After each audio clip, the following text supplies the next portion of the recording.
Hey guys, कैसे हैं आप सब। आई होप आप सब अच्छे होंगे, अच्छे से अपना प्रिपरेशन कर रहे होंगे। तो गाइस, इस वीडियो में हम बात करने वाले कि how to find leap year. Leap year को कैलकुलेट कैसे किया जा सकता है और इसका यूसेज कहाँ पर है। तो इसीलिए इस वीडियो को लास्ट तक ज़रूर देखना। तो चलिए स्टार्ट करते हैं। तो सबसे पहले हम जानते हैं कि लीप ईयर होता क्या है। लीप ईयर को हिंदी में अधिवर्ष भी बोला जाता है कि हम सब जानते हैं कि एक साल में 365 दिन होते हैं। अगर एक दिन एक्स्ट्रा आ जाए, एक दिन एक्स्ट्रा क्यों होगा, क्योंकि फरवरी में जब 29 डेज़ आ जाते हैं, यानी कि टोटल एक ईयर में 366 डेज़ हो जाते हैं, तो वो ईयर कहलाता है आपका लीप ईयर। ठीक है। अब कुछ स्टेप्स हैं, इजी स्टेप्स हैं, जिनको हम रिकॉल रख सकते हैं टू कैलकुलेट लीप ईयर। ठीक है। तो सबसे पहली चीज़ आपको याद रखना है कि जो ईयर है मस्ट बी डिविजिबल बाय 4, यानी कि जो भी ईयर है वो आपका डिविजिबल होना चाहिए 4 से। अब आप डिविजिबल होने के लिए क्या करेंगे, किसी भी ईयर को, सपोज़ मैंने आपको कोई ईयर दे दिया, ठीक है, 2000। अब ये 4 से डिविजिबल है या नहीं है। ठीक है, चलो इजी नंबर है, आप डिवाइड करके देख लेंगे।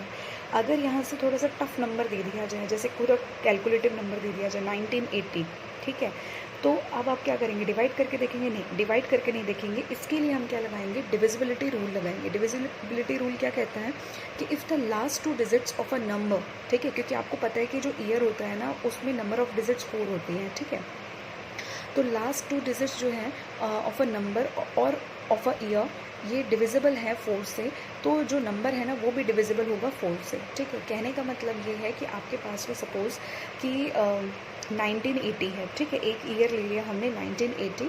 अब इसके अंदर लास्ट 2 डिजिट्स कौन सी होंगी, इकाई का नंबर और दहाई का नंबर। ठीक है, ये दोनों डिजिट्स जो है ना वो 4 से अगर डिविजिबल होंगी तो ये नंबर जो है ना वो 4 से डिविजिबल होगा। ये डिविजिबिलिटी रूल कहता है। ठीक है, तो पहला स्टेप आपको याद रखना है कि the year must be divisible by 4।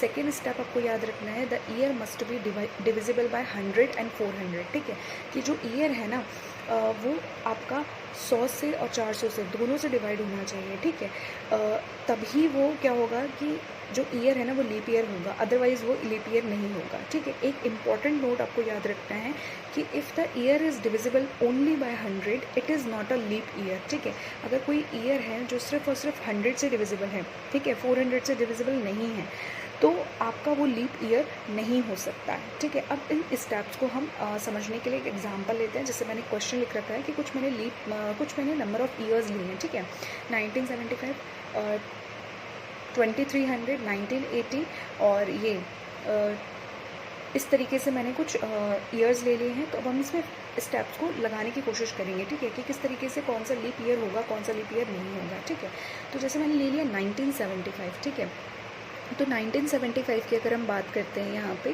तो सबसे पहले स्टेप क्या था कि वो नंबर 4 से डिविजिबल होना चाहिए।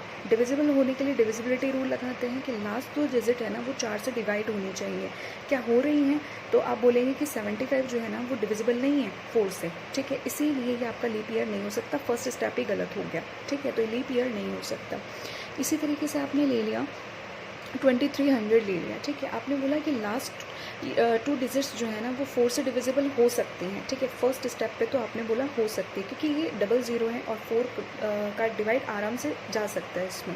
लेकिन सेकेंड स्टेप आपने बोला कि जो ईयर है ना वो मस्ट भी डिविजिबल 100 एंड 400 दोनों होना चाहिए। लेकिन ये 100 से तो जा सकता है, लेकिन 400 से नहीं जाएगा ये। ठीक है, तो इसीलिए ये भी लीप ईयर नहीं होगा। तो जब भी एक स्टेप सही हो जाएगा तो दूसरे स्टेप को भी चेक करना है। अगर दोनों स्टेप मैच होंगे आपके सिचुएशंस के अकॉर्डिंग तो ही आपका लीप ईयर होगा, अदरवाइज लीप ईयर नहीं होगा। ठीक है, अब थर्ड हम बात करते हैं 1980 की। क्या ये लीप ईयर होगा या नहीं होगा।